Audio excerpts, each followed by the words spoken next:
আল্লাহ তাআলাকে আমাকে কি জন্য দুনিয়ার মধ্যে প্রেরণ করেছেন? ওমা খালাকতুল জিন্না ওয়াল ইনসা ইল্লা লিয়াবুদুন। আমি মানুষ এবং জিনকে সৃষ্টি করেছি একমাত্র আমার ইবাদত করার জন্য। আল্লাহ রাব্বুল আলামিন আমাকে আপনাকে দুনিয়ার মধ্যে প্রেরণ করেছেন একমাত্র আল্লাহ তাআলার ইবাদত করার জন্য।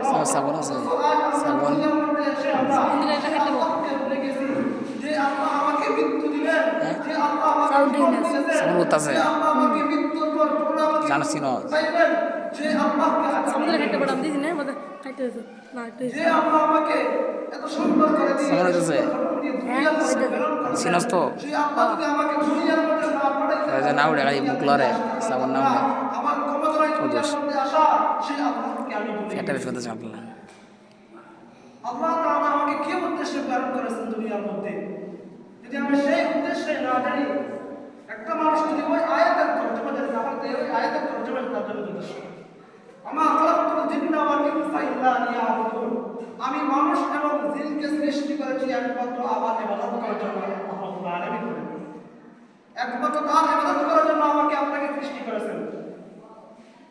আর ওই শয়তান, যে শয়তানের পিছনে পড়ে আজ আমরা আল্লাহ তাআলাকে ভুলে গিয়েছি।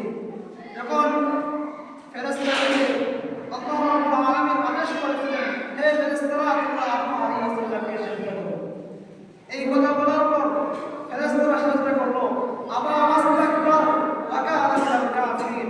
আর ওই ইবলিস শয়তান সে অস্বীকার করলো, সে অহংকার করলো, করার পরে সে কাফেরদের মধ্যে ওই শয়তান আল্লাহ তাআলার কাছে ওয়াদা করেছে, হে আল্লাহ আমি তো জাহান্নামে যাব, আমি তো জাহান্নামের পথ অনুসরণ করে নিয়েছি, আমার তো আর জান্নাতে যাওয়া যাবে না, আমাকে আপনি ফের সুযোগ দেন, আমি যেন যে বান্দা আমার জান্নাতে পৌঁছে যাবে ওই বান্দাকে আমি জান্নাতের পথ থেকে নিয়ে এসে আমি জাহান্নামে নিয়ে যাব। সন্তান ওই শয়তান সে ওয়াদা করেছে।